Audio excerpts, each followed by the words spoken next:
It was a quiet Saturday morning in Westwood Hills, a peaceful and rich neighborhood. Birds were singing, the sun was warm, and kids were playing in the park. But for one little boy, this day would change everything. Jaden Miles, a 10-year-old black boy, was sitting on a bench near the park fountain.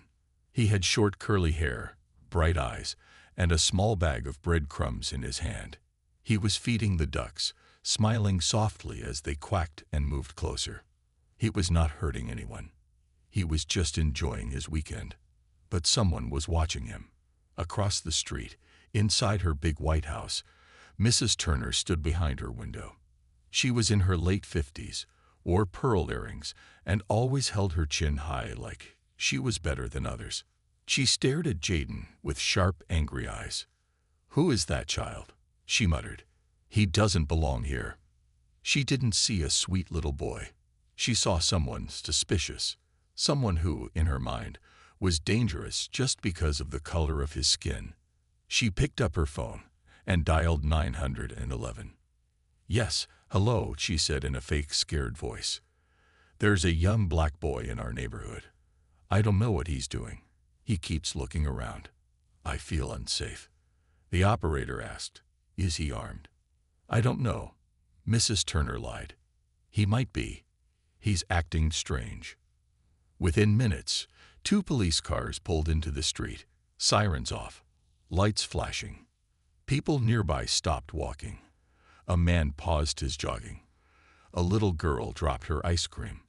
Jaden looked up, confused. One officer walked toward him. "You, hands where I can see them," the officer shouted. Jaden's heart jumped. "Tell you what? I'm just feeding ducks. Where are your parents?"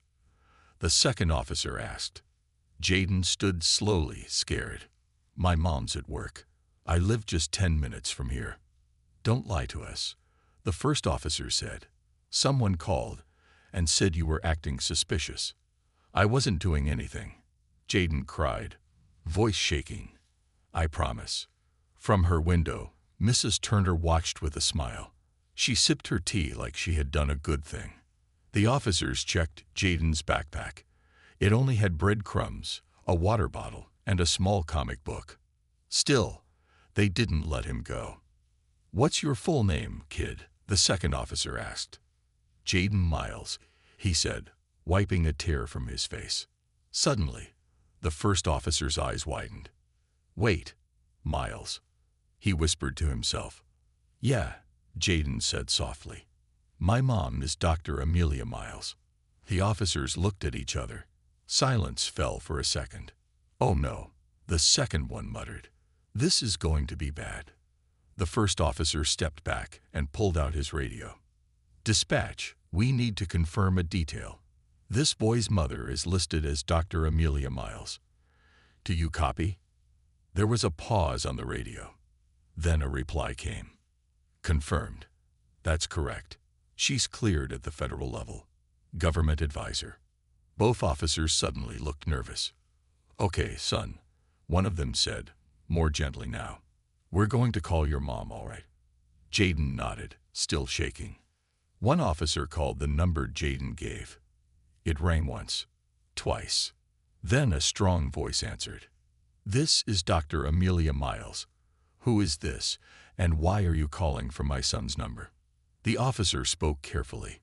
"Dr. Miles, this is Officer Carter. We had a report about your son being—" "You what?" Her voice cut sharp, cold, full of power. "Where is my son right now?"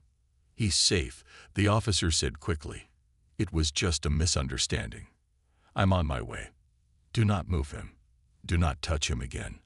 I'll be there in 5 minutes." And she hung up. Jaden looked at the officer, confused. What did she say? "She's coming," the officer said, looking down. Mrs. Turner finally stepped outside, pretending to be curious. "Is everything all right, officers?" she asked sweetly. Jaden stared at her. "You're the one who called them." She smiled slightly. "I was just looking out for my neighborhood." Before anyone could speak more, a black car turned sharply into the street. It stopped right behind the police cars. The door opened slowly. A tall black woman stepped out, wearing dark glasses and a badge on her coat. Her heels clicked on the road as she walked over, calm but powerful. Every step felt like thunder. Dr. Amelia Miles had arrived. The officers stood straight. Mrs. Turner's smile faded. Jaden ran to his mother and hugged her tightly. "It's okay, baby," Amelia whispered. "Mama's here." Then she looked at the officers. "What happened here better be explained in full. Right now." Her voice was ice. The officers didn't speak. Mrs. Turner turned pale, and the real story had just begun. The street was silent.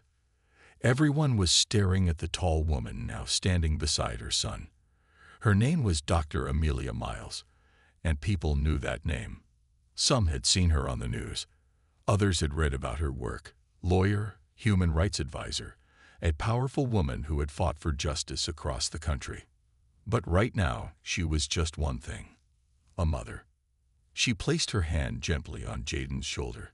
He was still shaking, but her calm made him feel safer. The officers looked nervous. They were trained to handle many things, but not a mother like this. "I want to know," Amelia said, her voice sharp and steady. "Who made the call? And why?" The officers didn't answer right away. One of them cleared his throat and pointed toward Mrs. Turner, who was now standing near the sidewalk. "She's the one who called 911, the officer said. Amelia slowly turned to face Mrs. Turner. Their eyes met. For the first time, Mrs. Turner didn't look proud. She didn't smile. Her hands shook a little. She had heard the name Miles before, but now she realized just how big her mistake was.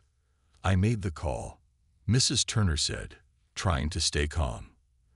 "There was a child I didn't recognize. He was acting strange. He was feeding ducks." Amelia cut her off.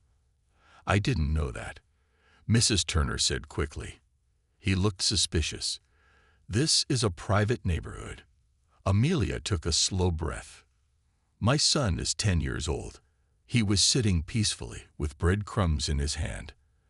And your first thought was to call the police." Mrs. Turner's mouth opened, then closed. No words came. Amelia turned to the officers again. "Did you check his bag?" she asked. "Yes, Mom," one said. "It only had crumbs, water, and a comic book."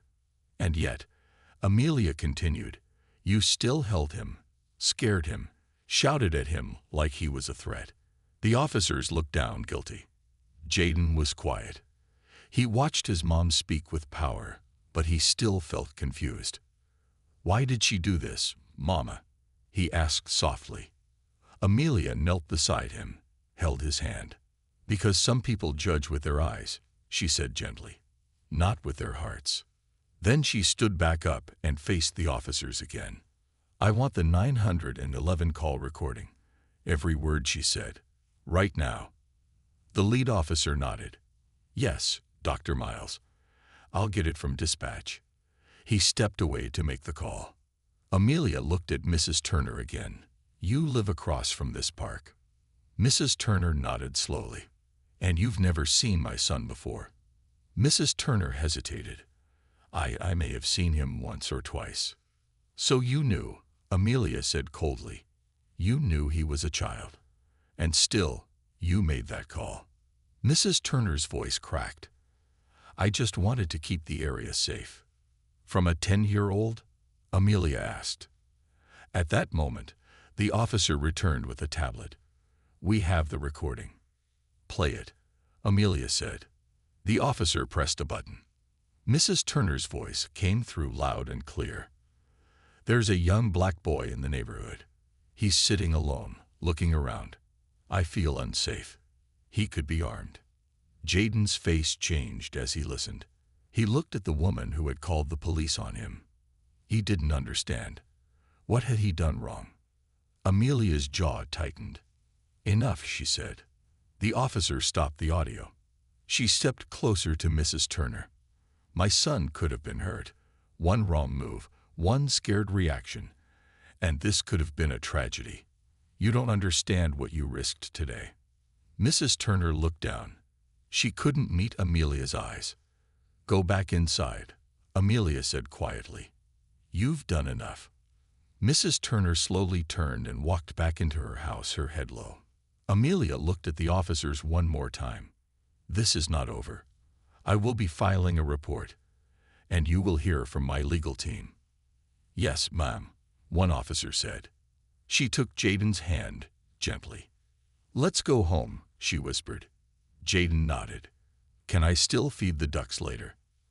Amelia smiled sadly. "Yes, baby, but next time, you won't be alone." As they walked away, the people on the street watched in silence. Some felt shame, some felt respect, and some felt fear, because they now understood. This wasn't just a mother. This was a storm in human form, and she was just getting started. The next morning, Amelia sat in her home office, eyes locked on her screen. Her face was calm, but her heart was burning. She had sent emails all night to her legal team, to media contacts, and to community leaders. Now, it was time to make the truth known. Jaden sat on the couch nearby, quiet but curious. He watched cartoons, but his eyes kept drifting to his mom. "Are you mad, Mama?" he asked softly. Amelia turned and gave him a small smile. "Not mad, baby, just focused." The doorbell rang. It was Mr. Lopez, a neighbor from 3 streets over. He was holding a folder. "Dr. Miles," he said, "I saw what happened yesterday, and I have something you might want." Amelia raised an eyebrow. "Come in." He opened the folder and placed it on her table. Inside were photos, still shots from his home security camera. They showed Jaden walking into the park peacefully, and later, the moment when police arrived and grabbed him roughly. "I've saved the video too," Mr. Lopes said. "This wasn't right, and people need to see it." Amelia thanked him and shook his hand. "You've done the right thing." Mr. Lopes nodded. "You're not alone." By noon, Amelia had sent the footage and the 911 audio to her media contacts. She also posted it online with a short message. "My 10-year-old son was treated like a criminal for feeding ducks. This is what racism looks like. This is our story. #JadenMatters, #StopTheFear." Within an hour, the post had thousands of likes. By evening, it was everywhere. News channels picked it up. Social media exploded. People were angry, shocked. Why would someone call the police on a kid just sitting in a park? Would this have happened if he wasn't black? Justice for Jaden. Even celebrities started reposting the video. It became a storm of voices, all demanding answers. Meanwhile, Mrs. Turner sat in her living room, staring at her TV in horror. Her name wasn't mentioned yet, but she knew it wouldn't stay that way. Her phone rang. It was her daughter. "Mom, what did you do?" she asked, panicked. "It's all over the internet." Mrs. Turner tried to explain. "I didn't mean any harm. I just thought." "You thought wrong," her daughter said coldly and hung up. Back at Amelia's home, Jaden watched as the story unfolded online. He didn't fully understand the internet, but he could feel something was happening. "Why are so many people talking about me?" he asked. Amelia sat beside him. "Because what happened to you wasn't fair. And now the world knows." Jaden looked down. "I just wanted to feed ducks." She hugged him tightly. "I know, sweetheart. That's all you wanted, and you did nothing wrong." Later that night, Amelia received a message from a local news channel. "We'd like to interview you and your son live. Can you come tomorrow?" She agreed. This wasn't just about her son anymore. It was about every child who had been judged for their skin color, every parent who had feared for their kid walking alone. The next morning, Amelia and Jaden sat in front of bright lights and cameras. The host asked soft questions first, then moved to the core. "Dr. Miles, how did you feel when you arrived and saw your son surrounded by police?" Amelia didn't blink. "I felt rage, fear, but also strength, because I knew the truth, and I wasn't going to let anyone rewrite it." The host turned to Jaden. "What do you want people to know, Jaden?" Jaden looked into the camera, shy but brave. "I'm just a kid. I like ducks. I didn't do anything wrong." Silence. Millions watched that moment. Some cried, some felt guilt, and some finally understood. The interview ended, but the story had just begun. Because now, the world was watching. And the people responsible. They couldn't hide anymore. The video of Jaden had now been seen by millions. It was on every news station, every phone screen, every social media page. His small voice saying, "I just like ducks," had touched hearts all over the world. But in the neighborhood where it all began, things were changing fast. The police department was under pressure. People demanded answers. At the local station, the chief looked tired as reporters shouted questions. Why were armed officers called for a 10-year-old boy? Why did no one ask questions before grabbing him? Is this how your department handles all children? The chief cleared his throat. "We are investigating the actions of our officers. We take this very seriously." But no one believed him. Not yet. Meanwhile, Mrs. Turner couldn't step outside her house. Reporters stood outside her gate. Cameras flashed if she opened the curtains. Her neighbors stopped talking to her. Some crossed the street to avoid her. Others simply stared in silence. Her phone rang nonstop. Some messages were angry. Others were cold. One read, "Now the whole world sees what kind of person you are." She sat alone in her kitchen, shaking, her tea untouched. The same thought ran through her mind. I didn't mean for this to happen. But it didn't matter. The damage was done. At the same time, Amelia and Jaden sat at their kitchen table, surrounded by cards and flowers from strangers. One letter said, "Your strength is giving so many people hope. Thank you for speaking up." Another, "Jaden, you are brave. Don't ever let this world make you feel small." Jaden looked at his mom. "Why are people being nice to us now?" Amelia smiled softly. "Because they saw the truth, baby. And when people see truth, some of them change." Just then, her phone buzzed. A message from a high-level civil rights group. "We want to work with you. Let's talk legal action and public awareness. The system must change." Amelia leaned back in her chair. The fight wasn't over. It was only beginning. That evening, a meeting was held at the town hall. The building was packed. People were angry, confused, emotional. Some stood to defend the police. Most came to stand with Jaden. One woman stood up, her voice shaking. "I have 2 sons, black boys. Every time they leave the house, I worry. What happened to Jaden? It could have been mine." Applause followed. A man shouted from the back, "We need change." The mayor walked up to the microphone. He looked around the room, then lowered his head. "We failed," he said. "This town failed Jaden, and we must do better." The crowd clapped, but many eyes remained sharp. Words weren't enough. They wanted action. After the meeting, a few people approached Amelia. "We want to start a group," one man said, "to protect kids, to teach others. Will you lead it?" Amelia nodded. "I will help. For my son, for all our sons." Later that night, back at home, Jaden watched the stars outside his window. "Mama," he said, "do you think people will forget what happened?" Amelia sat beside him. "Some might, but most won't. And you're going to help change the world." Jaden smiled a little. "You think I'm strong." Amelia pulled him close. "Stronger than you know." Meanwhile, inside her dark house, Mrs. Turner sat by the window, watching the world pass her by. She wanted to go back, to undo that moment when she picked up the phone. But she couldn't. The fallout had already begun.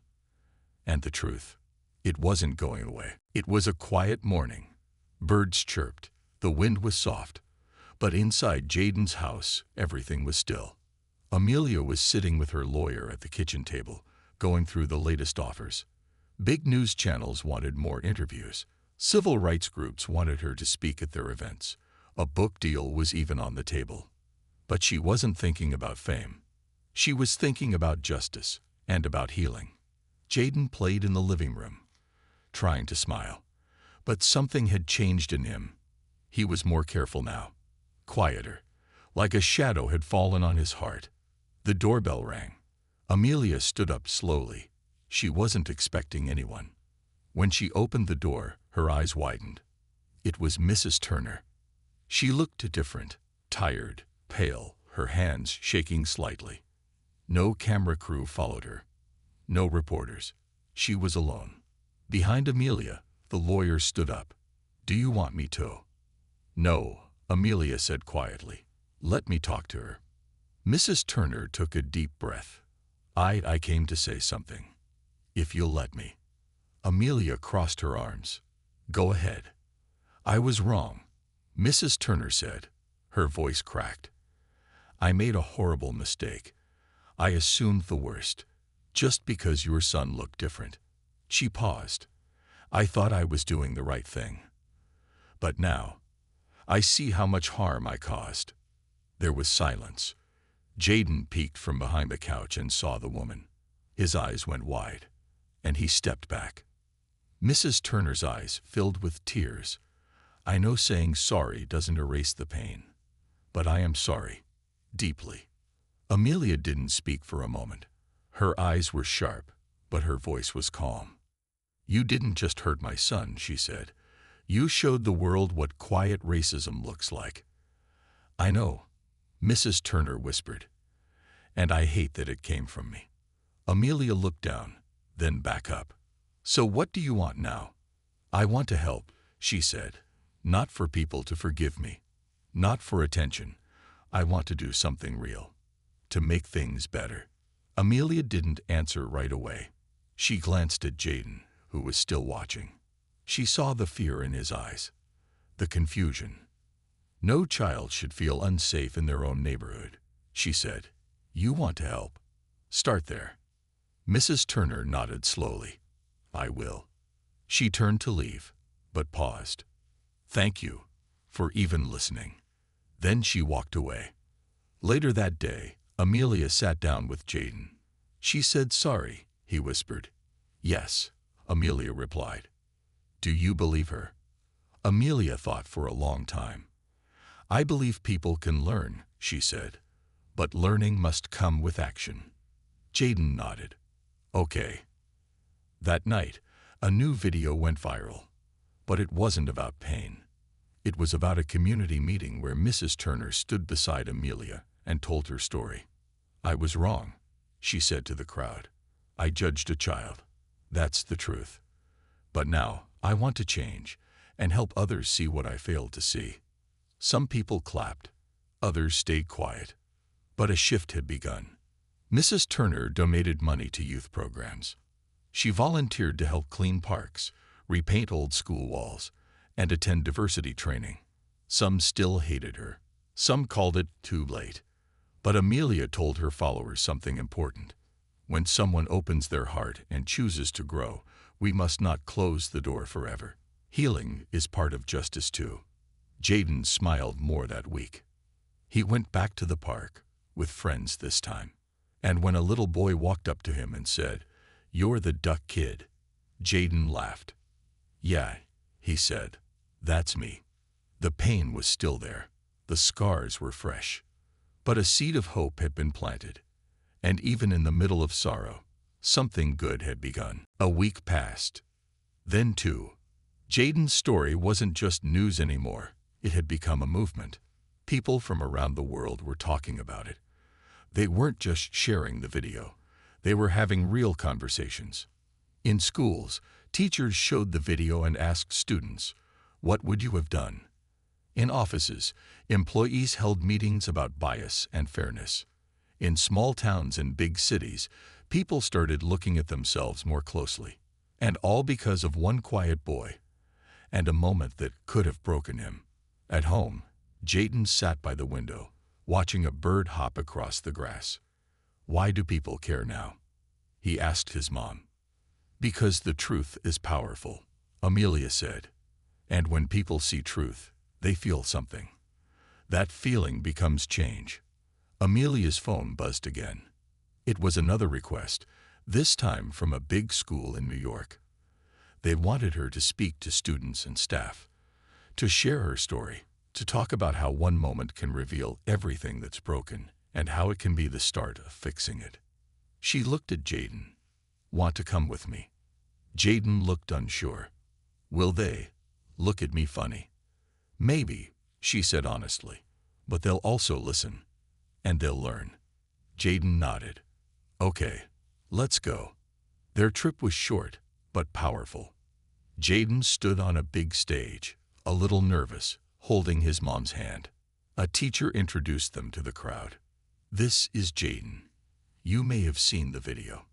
But today, he's not a victim. He's a voice."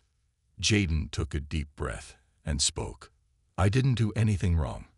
I just wanted to feed ducks." He paused. "And someone called the police on me because I didn't look like I belonged there." The room was silent. "But my mom told me to be strong. And now, people all over are talking. I don't want anyone else to feel what I felt." When he finished, the room stood up and clapped. Not because of what happened to him, but because of how brave he was. And that moment, it was only the beginning. Back in their town, things had started to change too. More parents came to the community meetings. The police department made new rules for handling calls. New signs were placed in the parks. "All are welcome." A new club started at Jaden's school, led by kids, to talk about fairness, kindness, and standing up when something feels wrong. Even the mayor came to visit Jaden and gave him a medal that read, "For courage, calm, and change." Jaden looked at it and smiled. "I didn't fight," he said. "I just stood still." And sometimes, Amelia replied, "That's the strongest thing you can do." Mrs. Turner was still part of the community. Some people forgave her, others didn't. She didn't beg for praise. She just kept showing up, listening, learning, helping. One day she walked by the duck pond where everything began. Jaden was there, with two friends, tossing bits of bread into the water. She gave a small wave. Jaden looked at her, paused, then nodded once. It wasn't a hug. It wasn't full forgiveness. But it was something. It was a start. Later that night, Amelia wrote a message to her growing online followers. "This started with fear, but it's ending with hope. One moment, one phone call, one brave child." The ripple became a wave. Her inbox filled with messages. From parents, from teachers, from kids. One read, "Because of Jaden, my daughter stood up for a boy being bullied. She said, 'We don't let that happen here.' You gave her the courage." 1 year had passed. Spring had returned. The trees were full of green again. The ducks had come back to the pond. Jaden stood in the same spot where it all began. But he was different now. He wasn't afraid. He wasn't confused. He stood tall, holding a bag of bread, smiling as the ducks quacked and gathered near. He wasn't alone either. Around him stood other children, some younger, some older, all different colors, all laughing and tossing bread. And near the edge of the park, a sign stood tall. Jaden's Place. A park for all kids. No child should ever feel unwelcome. Jaden read the sign again. His name, his story, his courage. He turned to his mom. "It feels like a dream." Amelia smiled. "No, Jaden, this is what you made real." The town had changed. Jaden's story had helped pass a new law, one that punished false emergency calls based on race. People called it Jaden's Law. The mayor invited Jaden to speak again, this time at the city hall. He stood at the podium, microphone shaking in his hand, but his voice was strong. "I was just a kid feeding ducks," he said, "but someone saw danger where there was none. That's why we need rules. That's why we need to speak up." People clapped. Some had tears in their eyes. Afterward, A little boy ran up to Jaden and hugged him. "You're my hero," he said. Jaden blinked. "Me?" "Yes, because you showed everyone how to be strong, without yelling, without fighting." Jaden looked at his mom. Amelia nodded with pride. "He's right." At school, Jaden had new friends. Real ones. The ones who didn't care what his skin looked like or how he dressed. They cared about who he was. He even started a small group called Voices of Kindness. They met every week. They talked about what to do when someone gets picked on, how to help without hurting, how to be brave without being loud. One girl in the group said, "I used to think I had to be big to help others.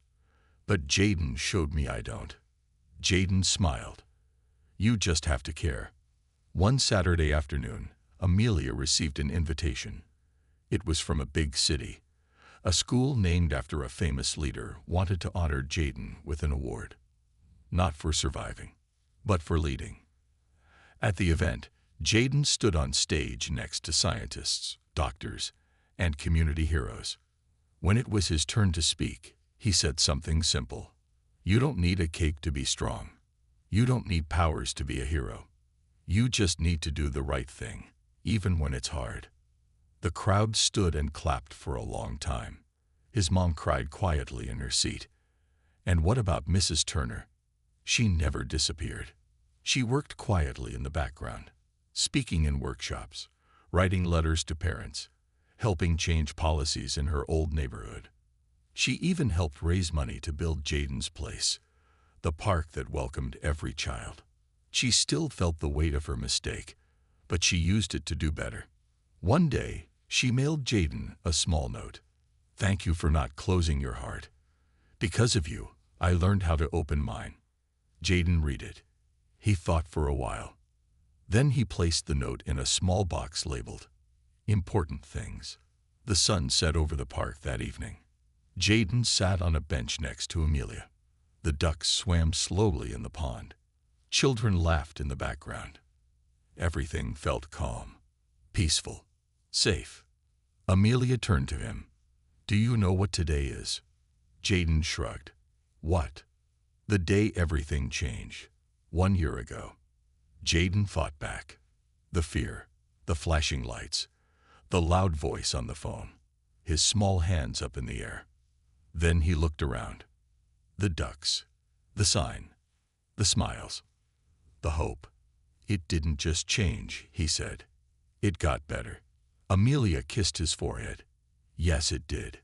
And together, they watched the water sparkle in the light of a brand new day. 5 years later, Jaden was no longer a small boy at the pond.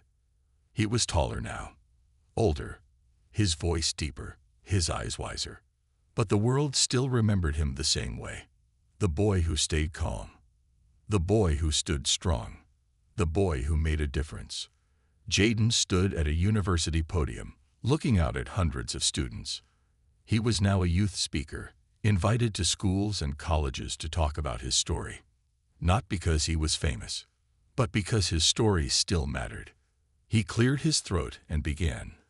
5 years ago, someone called the police on me just because I looked different. I was scared. I was just a kid. But I had one thing, my mom. She stood for me when the world wanted to push me down. And that moment, it became the start of something bigger than I ever imagined. The crowd listened in complete silence. We all have a choice. Speak up or stay silent. Fight hate or ignore it. I was just a kid feeding ducks, but now I help others find their voice. He looked over and saw Amelia in the crowd, still proud, still strong, still his anchor. She gave a little wave. Jaden smiled and finished with one simple sentence. Don't wait to be older to change the world. Sometimes the world starts changing because of you. That night, Jaden sat with his mom on a quiet balcony, watching the stars. He held an old box in his lap, the one labeled Important Things. Inside were small treasures. His medal, that note from Mrs. Turner, the park photo, a drawing from a child that said, "You made my school safer." Amelia looked at the box and asked, "Do you ever get tired of telling the story?" Jaden shook his head. "No, because every time I tell it, someone new hears it, and maybe they'll stand up next time something wrong happens." He looked at her and smiled. "I tell the story because it's ours." Far away, in another town, a young girl named Zora was being bullied at school. She had brown skin and wore a scarf on her head. Some kids didn't understand her. Others laughed at her. One day, her teacher showed the class a video. It was Jaden's story. Zora watched closely. She saw the boy by the pond, the police, the mother who stood tall, the way people came together after. After the video ended, Zora stood up. She told the class what was happening to her. And for the first time, someone listened. Her story didn't go viral. No camera, no flashing lights. But her teacher took action. Her classmates learned, and the bullying stopped. Jaden never met Zora, but he changed her life, without even knowing it. That's how change really works. Not in big speeches, not in news cameras, but in hearts, in quiet choices, in brave steps forward. Jaden's story didn't end at the duck pond. It spread like seeds in the wind, planting hope in places he'd never see, helping kids he'd never meet, teaching adults to pause, listen, and ask, "Why do I think that? What if I'm wrong?" Because of one moment, one voice, one boy. Years later, a bronze statue stood near the same duck pond. It showed a small boy, hand stretched out, feeding ducks. A plaque below read, "Jaden's Place, in honor of every child who was ever told they didn't belong." You do. You always did. And every spring, children gathered around it, laughing, feeding ducks, feeling safe, just like it was always meant to be.